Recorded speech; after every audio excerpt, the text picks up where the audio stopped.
News of Andrew Tate being arrested in Romania has gone viral. How should we Muslims react to this?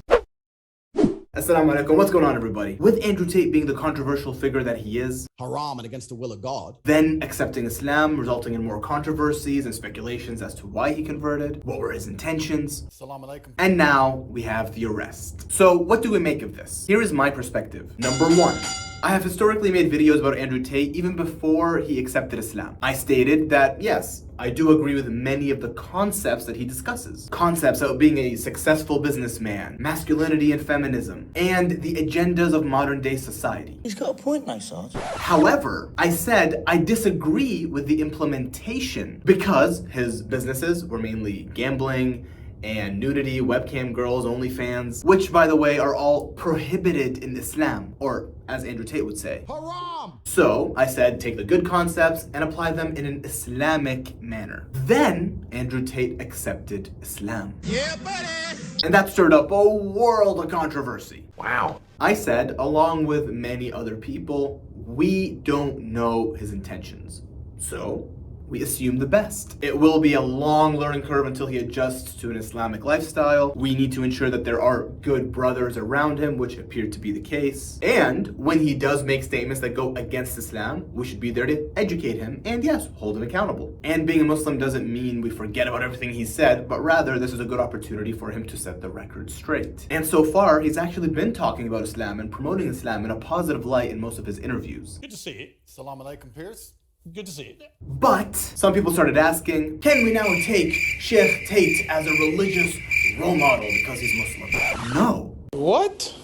Bro, what are you talking about, man? Don't take him as a religious role model. He's a very new Muslim. Don't look up to him as a scholar, at least not anytime soon. And of course, there's the whole cancellation thing when he got canceled off of social media almost simultaneously.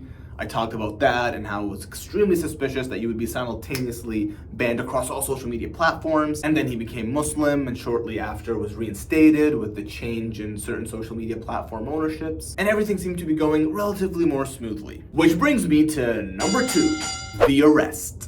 Is facing charges this morning for human trafficking, rape, and organized crime. Andrew Tate was among 4 suspects arrested last night in Romania, and it appears a Twitter war with environmentalist Greta Thunberg may be what led to the arrest. Apparently, police raided Andrew Tate's villa in Romania during his Greta Thunberg Twitter war. Andrew and Tristan Tate are being held during this human trafficking investigation. Now, I've heard things about human trafficking way before he even accepted Islam, that there were some sort of human trafficking cases being investigated, so this appears to predate his conversion to Islam. On the other hand, Andrew Tate has a video where he was talking about it's all a plot against him, and then he tweeted saying that they've sent their agents to get him. Now, whether he is innocent or guilty, we don't know. Allahu A'lam, God knows. And only time will tell. But let's assume he's guilty. That does not nullify his Islam. Remember, becoming a Muslim, accepting Islam, regardless of your past, Allah subhanahu wa ta'ala forgives all your previous sins. However, if you oppressed somebody or you wronged somebody or took something from someone, you took it unjustly or by force, property, wealth, if you've wronged others, you've not only sinned against yourself, but other people. Those acts of oppression need to be repaired. They need to be fixed with the people you've wronged. And there's a whole variety of ways as to how that is achieved, and if you can't achieve that, then what are the other alternatives? And let's not forget, if you committed crimes against other people, against the law, you still have to face the consequences in a court of law. Yet, still, that does not invalidate or nullify his acceptance of Islam. Anyways, that's my 2 cents on this entire situation. Only time will tell, and until then, salam, peace. Haram. Haram and against the will of God.